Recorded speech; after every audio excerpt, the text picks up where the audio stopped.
Assalamualaikum warahmatullahi wabarakatuh.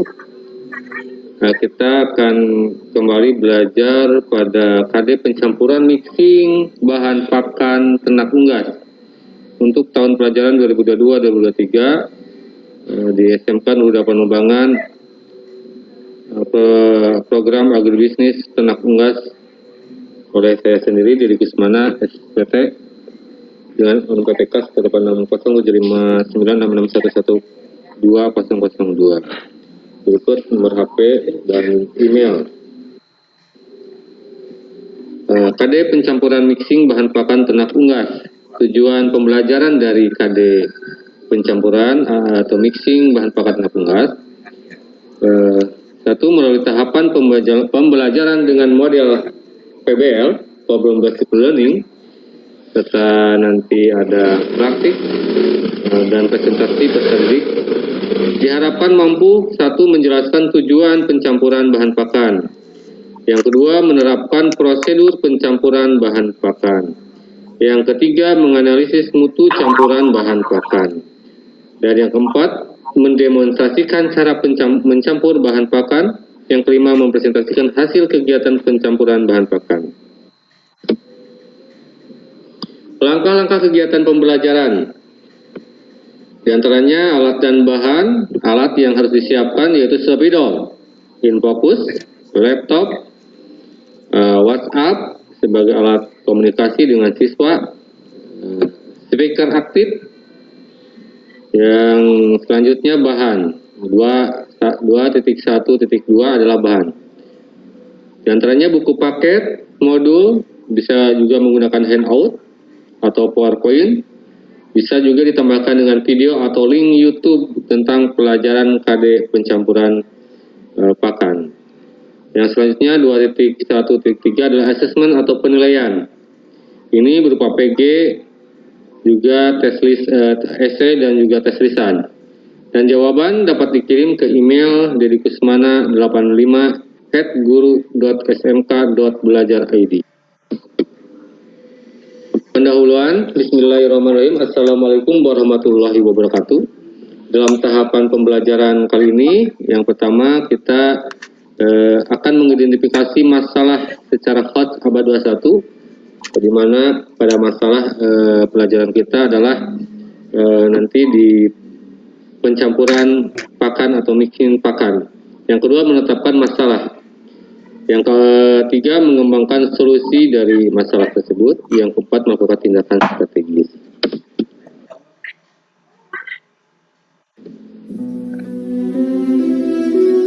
Nah, sebelum kita mulai belajar, alangkah baiknya kita menyanyikan lagu, salah satu lagu nasional, Syukur. Ini tersaji dalam PowerPoint. Next. Assessment atau penilaian. Satu, siswa secara kelompok dengan diskusi mengerjakan lembar kerja peserta didik LKPD lembar pengamatan. Yang kedua, siswa secara mandiri berkelompok mempresentasikan hasil LKPD atau lembar pengamatan yang dikerjakan. Menyimpulkan dari asesmen atau pembelajaran, asesmen pelajaran. Satu, pengetahuan atau kognitif. Yang dua, keterampilan atau psikomotorik. Yang ketiga, sikap atau apa. Yang pertama, kita mengidentifikasi masalah pada KD pencampuran mixing bahan pakan ternak unggas. Ini sebagai literasi yang kita fokuskan pada orientasi terhadap masalah tentang pencampuran mixing bahan pakan ternak unggas. Jadi sini ada picture atau gambar foto saat praktek di pabrik pakan, di mana ini adalah pabrik pakan feed mill untuk pencampuran pakan ayam petelur, ya, dan juga ini untuk breeding, ya. Dan sekarang itu lebih ke ayam petelur. Bahan baku untuk pencampuran pakan sebagai berikut. Nanti juga akan bernutrisi semua, belum dicantum. Dan ini yang merupakan ada silo, tempat penyimpanan bahan baku pakan, ya, silo. Silo ini perusahaan-perusahaan besar itu ada silo. Jadi memang kapasitasnya besar, mungkin ratusan ton yang bisa tampung di sini, diantaranya untuk jagung atau gandum ya di sini. Biasanya bahan-bahan pakan yang berupa pipil atau butiran ya, yang disimpan dalam silo dan bisa disimpan dalam waktu yang cukup relatif lama dan kapasitas besar. Next. Nah, ini merupakan video tutorial uji kualitas mutu bahan baku pakan dengan kualitas aktif. Apa kabar adik-adik yang ada di rumah? Kita jumpa lagi di praktikum teknologi pangan. Nah, di praktikum ini nanti akan diampu oleh saya di awal-awal praktikum, dan kita akan membahas tentang uji organoleptik, dan satunya adalah tentang materi pengolahan panas. Kita sampai di materi yang pertama dulu ya. Kita bahas dulu materi yang pertama, yaitu tentang uji organoleptik. Jadi uji organoleptik ini merupakan bentuk pengujian yang menggunakan indera manusia. Pada umumnya indera yang digunakan itu adalah indera mata, karena kita akan melihat warna dari produk itu.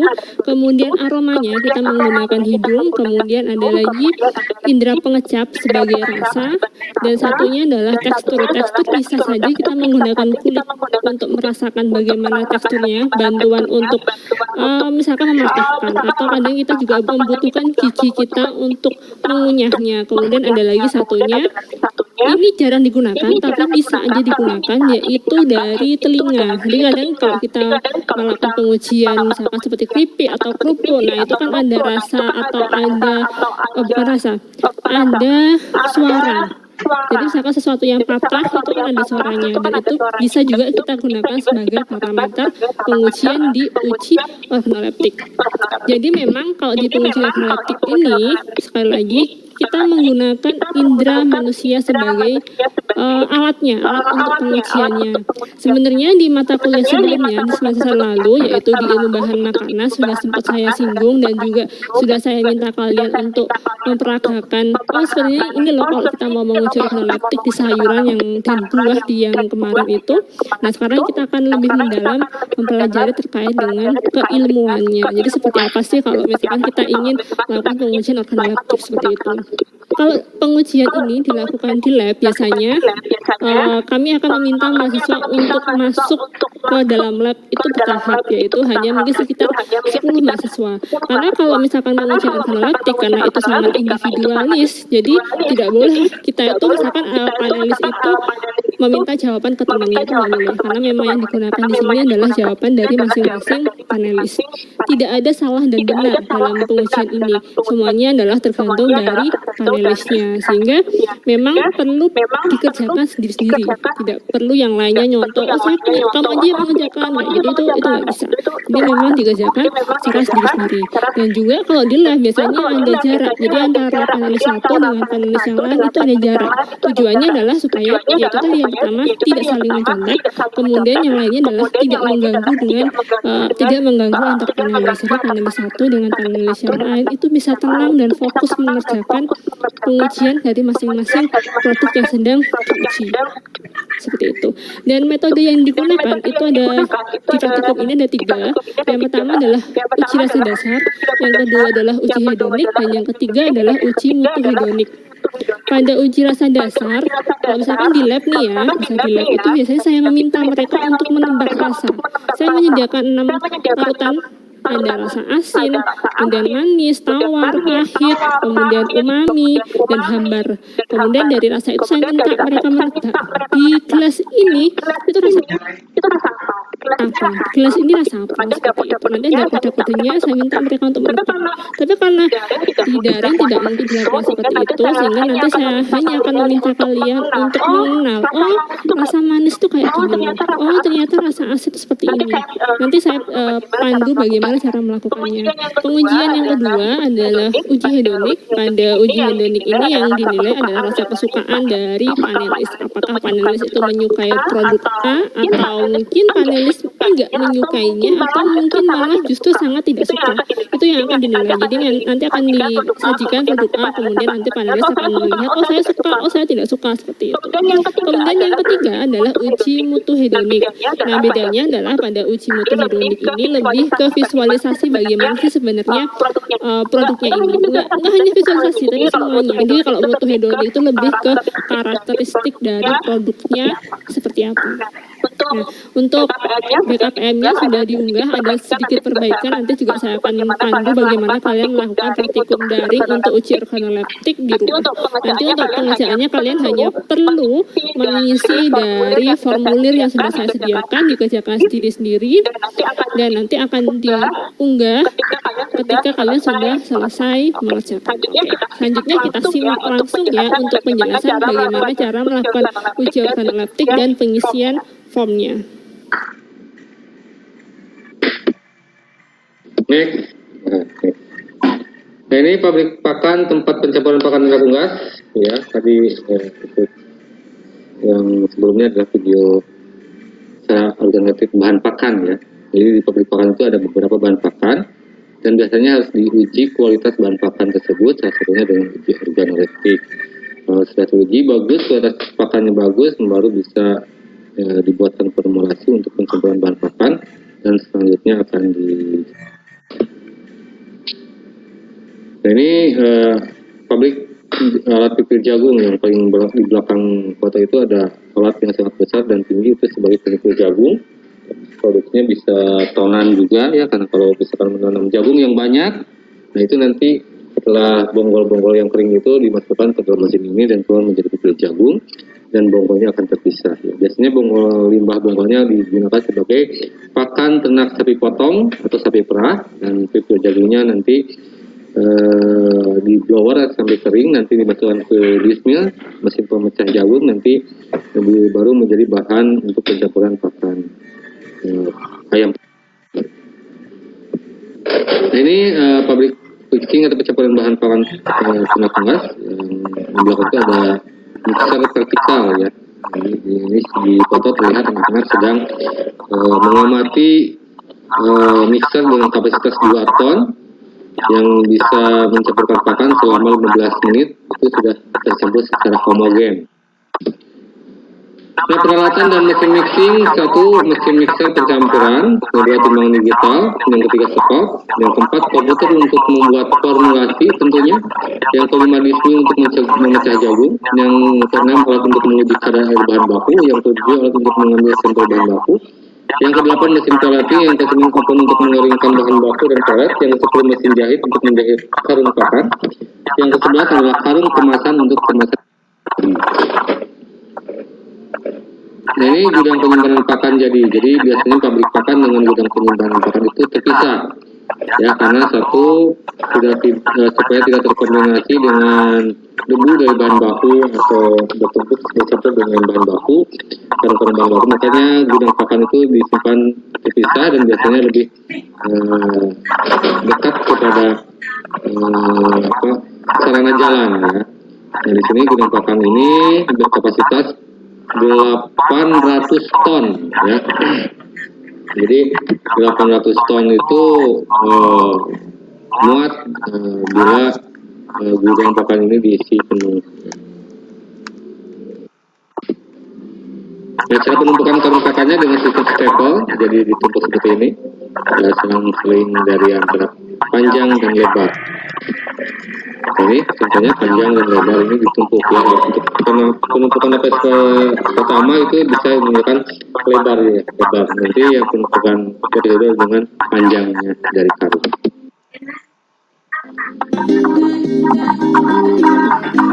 Nah, ini adalah video cara penyimpanan pakan jadi di gudang ya, yang dapat besar.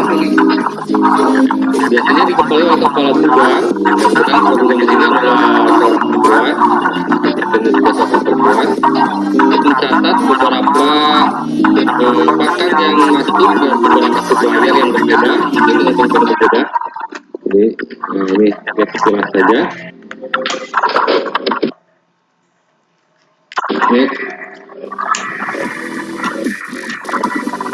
Nah, sedangkan yang ini adalah sekilas tentang proses pencampuran pakan di PT Japa Komplit Indonesia Terbuka ya, merupakan perusahaan berbasis besar ya di bidang pakan ternak unggas ya, di bidang penugasan.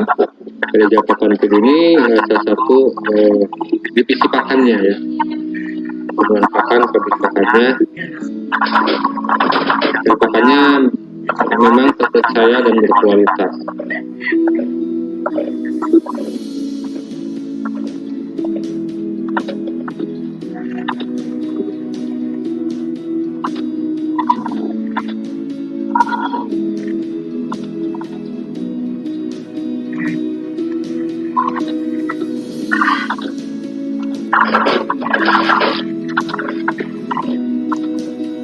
Jadi silo ya, silo penyimpanan di lihat ya. Ini truk-truk pengangkut bahan pakan atau juga mungkin truk-truk pengangkut pakan jadi yang sedang ini kontainer ya, pengirim bahan baku yang nanti masuk ke gudang, nanti disampling dan sampelnya diperiksa oleh laboratorium dengan teliti.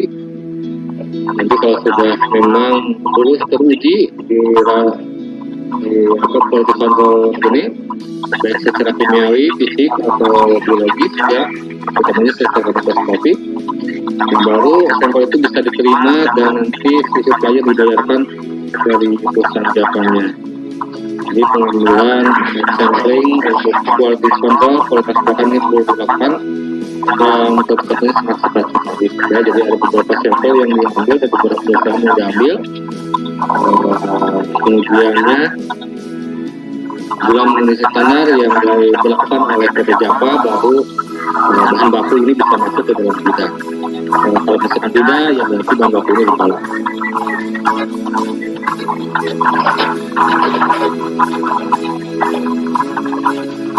Jadi sebuah sistem komputerisasi, semuanya dijalankan dengan komputerisasi, otomatis ya, jadi sebenarnya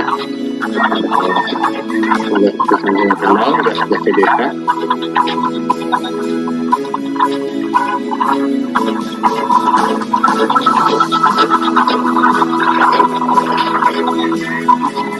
Nah, karena dalam tulisannya bahwa si kualitas pakan dari Japa Komplit ini harus terjaga dan stabil ya, jadi untuk tahunnya terjaga dan stabil kualitas pakannya.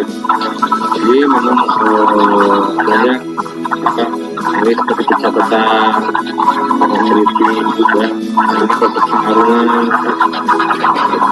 pakan dari mixer ya, kemudian nanti dites terus tepat juga, dan dicium nih, ya, apakah sudah betul atau tidak hasil dari pencampurannya. Ini proses penyimpanannya stapel ya. Ini penyimpanannya stapel ya, tapi ini dengan menggunakan robot ya. Di robot, pengambilannya juga sama, sudah pakai kendaraan ya. Ini sudah dipanggul ya, ada dipanggul di sini, sudah pakai alat canggih ya. Ini untuk pengiriman dari pabrik pakan, gudang pakannya. Gudang pakannya ini penumpukan gudang pakannya sangat besar ya, gudang pakannya mungkin kapasitasnya besar sekali. Ini beberapa kendaraan yang akan mengangkut dari gudang pakan ke didistribusikan ya.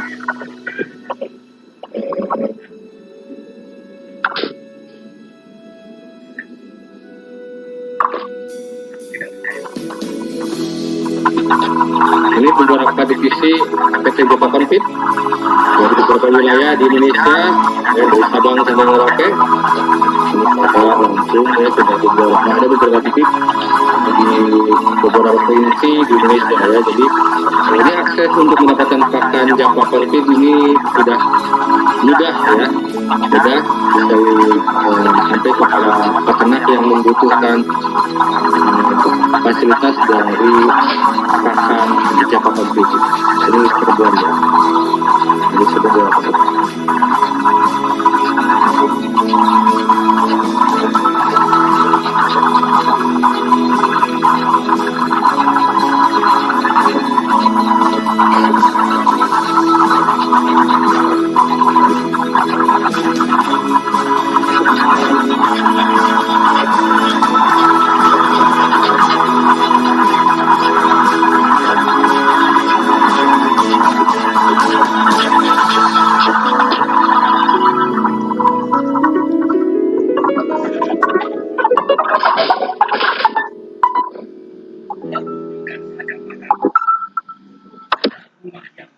Next.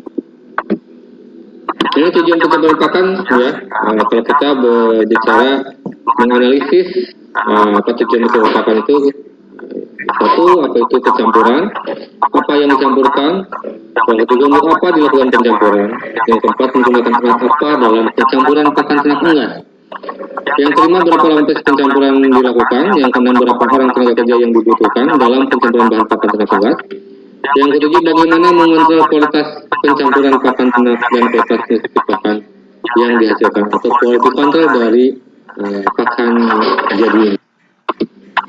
Ini pengemasan hasil pencampuran,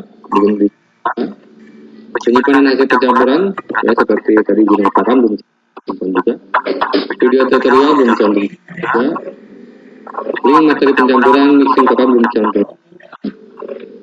Ini soal ya. Nah, soal ini bisa dikirimkan jawabannya melalui Kusmana 85@guru.smk.belajar.id. Cantumkan nama lengkap dan kelas ya. Namanya siapa dan kelas berapa, cetak HD dari kompetensi ini ya, kompetensi dasar, pelajaran yang dibahas, contoh nama siapa, kelasnya atau dengan KD pencampuran atau mixing bahan pakan ternak unggas pada subjek email yang di dalamnya itu ada subjek emailnya, itu dicantumkan nama kelas juga KD-nya ya. Nah, soalnya adalah diantaranya satu, jelaskan tujuan pencampuran bahan pakan, yang kedua bagaimana prosedur pencampuran bahan pakan, yang ketiga bagaimana peralatan mixing pakan. Ini sponsornya ya, sponsor yang membiayai saya hidup sehari-hari ya.